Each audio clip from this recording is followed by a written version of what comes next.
Hello everyone, চলো আজকে বানাই কচু পাতা বাটা। আর এই যে বাটা বুটিতে যে আমি এক্সপার্ট হয়ে গেছি সেটা তো আপনারা সবাই জেনেই গেছেন আশা করছি। তো প্রথমেই যেটা করব সেটা হচ্ছে বাজার থেকে যখন কিনে আনবো পাতাটা, সেটাকে খুব ভালো করে ধুয়ে নিয়ে একটুখানি শুকনো খোলা কড়াইতে, মানে কোনো তেল ছাড়া কড়াইতে জলটাকে মরতে দেব। কি হাস্যকর লাগলো না কথাটা শুনতে? হ্যাঁ, ঠিক শুনেছেন, জলটা মরতে দেব।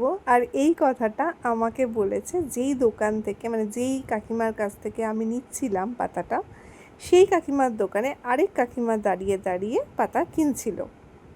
সে আবার কচুর শাকও কিনেছিল। তাকে আমি জিজ্ঞেস করলাম যে কাকিমা পাতাটা কিভাবে বানায়, মানে কচু পাতা বাটাটা কী দিয়ে খেতে বেশি ভালো লাগে, কীরকমভাবে বানায়। তো সে আমাকে এরকমভাবে রেসিপিটা বললো, আর সেইভাবেই কিন্তু আমি বানাচ্ছি।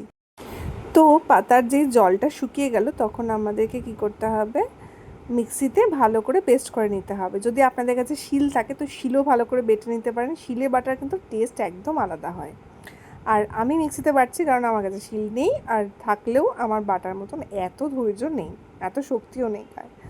তো আমি কি করলাম, ওটা বাটাটা বেটে সাইডে রেখে দিলাম। আর বাটা বাটনার সময় তখন আমি একটুখানি কালো সর্ষে দিয়েছি, যে সর্ষেটা আমাকে দিতে বলা হয়েছিল, এবং সত্যি তার জন্য কিন্তু একটা আলাদাই স্বাদ এসছে।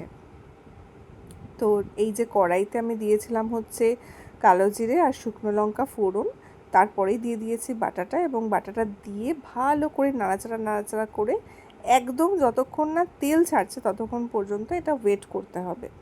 দিয়ে এবারে আমি একটু চিংড়ি মাছ ভেজে সাইডে রেখে দিয়েছিলাম, সেই চিংড়ি মাছটাই আমি এটার মধ্যে অ্যাড করলাম। আর লেবুটা অ্যাড করব, বাট লেবুটা করব হচ্ছে একদম লাস্টে, একদম শেষে, মানে রান্নাবান্না হয়ে যাবে তখন আমি লেবুটা ইউজ করব। মানে ঠিক গ্যাস বন্ধ করার আগে লেবুটা ইউজ করব। তার মধ্যে ইউজ করে নিলাম আমি একটু নুন, একটু হলুদ আর একটু চিনি, কারণ আমরা বাঙালরা একটু চিনি না দিলে ভালো লাগে না। আর বাটাবুটি রান্নায় একটু চিনি ছাড়া খাওয়াও যায় না।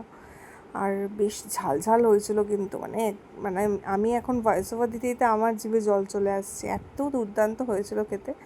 দেখতেই পাচ্ছেন যে গ্যাসটা আমার একদম সিমে করা রয়েছে, তার মধ্যে আমি জাস্ট লেবুর রসটা দিয়েই, আমি একটা গোটা লেবু ইউজ করেছি, আর এটা ছিল গন্ধরাজ লেবু। তো বেশ সুন্দর স্মেলটা হয়েছিল। একদম নাড়াচাড়া করার পরেই যেটা করব সেটা হচ্ছে গ্যাসটা বন্ধ করে দেবো। একদম দেখুন পুরো ছেড়ে এসছে, একদম সুন্দর ছেড়ে এসছে।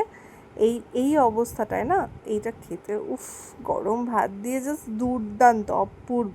আমার কর্তামশাই আগে কিন্তু এইসব খুব একটা বাটাবুটি খেতে পছন্দ করতেন না, কিন্তু এখন আমার পাল্লায় পড়ে সব কিছু পছন্দ, আর এটাও তো খেয়ে একদম দুর্দান্ত বলেছিল। যাই হোক, দেখা হচ্ছে নেক্সট ভিডিওতে। আজকের মতো টাটা।